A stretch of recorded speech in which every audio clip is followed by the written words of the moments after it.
Okay, I want to talk about the dark moon happening on April 1st, 2nd, 3rd, and the significance of this dark moon. Um, First off, Mercury has spent the last few weeks here in its fall position in Pisces, the sign it functions the least best at. And it went all the way to 29 degrees and then retrograded back into another conjunction station and is moving forward, trudging through the last, of Pisces, trying to get to Aries, where Mercury does very well, which is April 17th. But April 1st, 2nd, and 3rd, the 3 days, few days prior to the Aries new moon, the first new moon of the astrological new year. But what I want to talk about is how this Mercury retrograde coming back, stationing, going direct as Venus has moved into almost on top of this configuration, where she's in exaltation. He's in fall, she's in exaltation. The moon likes Pisces. And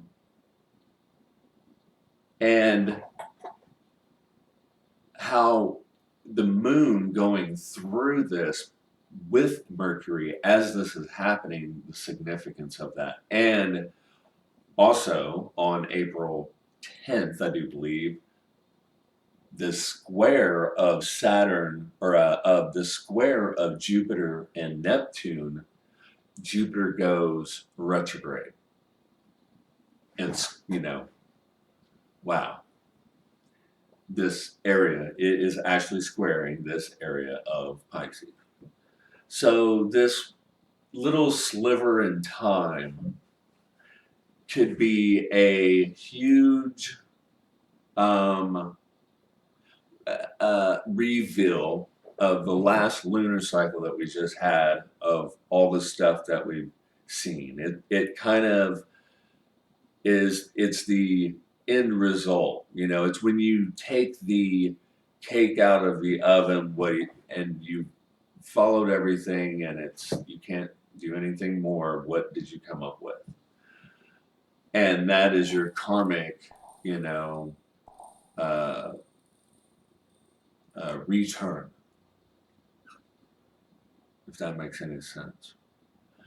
And so that will be presented, and then, in my opinion, if your experience of time in this sliver of days is a positive one, this is the opportunity to have a new life and new vibration, a newness in your life that you may never, that you just need right now. And then there's next new moon.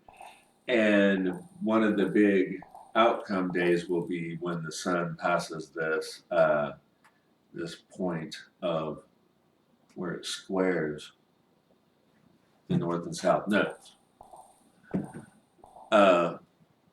If it's negative, this could be, with especially dealing with fire signs and squares. Sometimes these are ignitions or some black swan events in people's lives. They may not be as big as black swan events, but they could be little awakeners, little hand grenades in one's personal lives go off. And in the negative scenario, the trigger point would be the point after the new moon, and the sun is moving into this square. And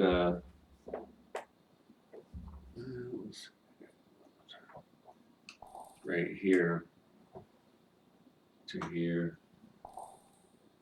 to here to here.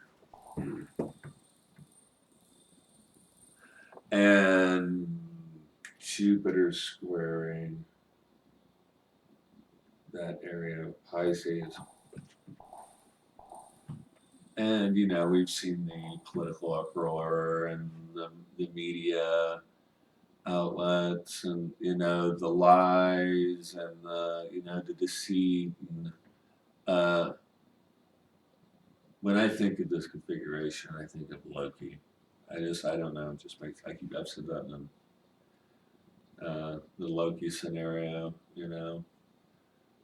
There's a lot, could be the negative sides, a lot of deception, a lot of lies, a lot of bullshit, a lot of escapism. Uh, Also, with Venus in here, some gluttony. Uh, Venus wants to feel pleasure in Pisces. Libido. Um, and this area is getting a lot of support from this. How do I drew it up? It's this right here. It's getting a lot of support from uh, the Saturn Pluto conjunction that's happening over these months and months and months. That'll affect us for years and years and years. It is supporting sextiling this area, even adding another layer to this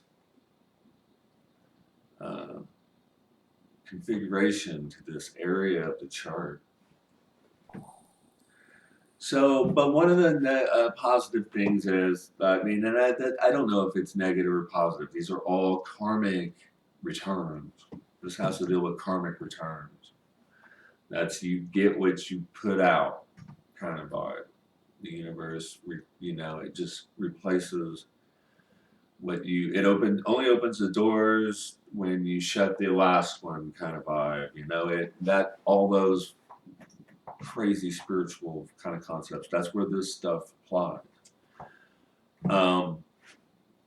But on a positive note, after Venus moves through, you know, which Venus in her exaltation, that's a good thing, period. But when she moves past this configuration of Neptune and the whole Capricorn and all of the planets are kind of out of the heavy zones for a while. We've got a little bit of a reprieve for a moment. And it may not even be a reprieve because we still got squares and oppositions, and then we got eclipse season coming in, you know, when Cancer rolls around.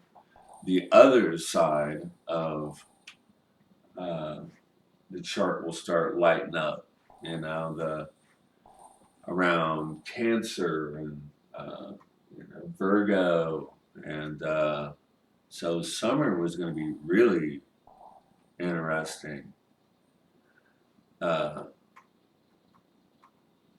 But right now, this is tying up loose ends, and I think that's a lot of how this feels. Is like the end of the rope kind of energy. Like people are really tired right now, and you know, the weather's all kind of like all over the place, and you know it's you know, ending winter, but it's starting to get a little warm, so it's chilly and wet and warm, and it's just crazy, doesn't it? March Madness is a very accurate way to put it.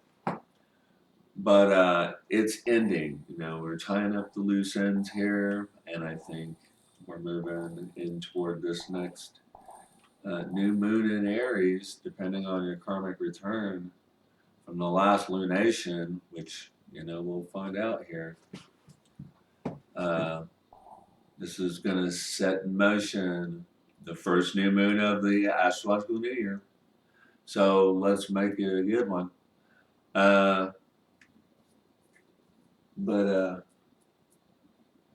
I'm going to not get too deeper than that. This right here is pretty awesome. Alone, this is enough. And just the aspects that this configuration it's making with other things, trines and sextiles, and it's just absolutely amazing. So, but next video will be the new moon or the new moon in Aries, and the significance of the full moon in this lunation is going to be once again Libra. So what's that all about? And it will be around the area where the Venus retrograde happened last year. So that's going to be an interesting full moon. Yeah, I look forward to it. So talk to you guys later.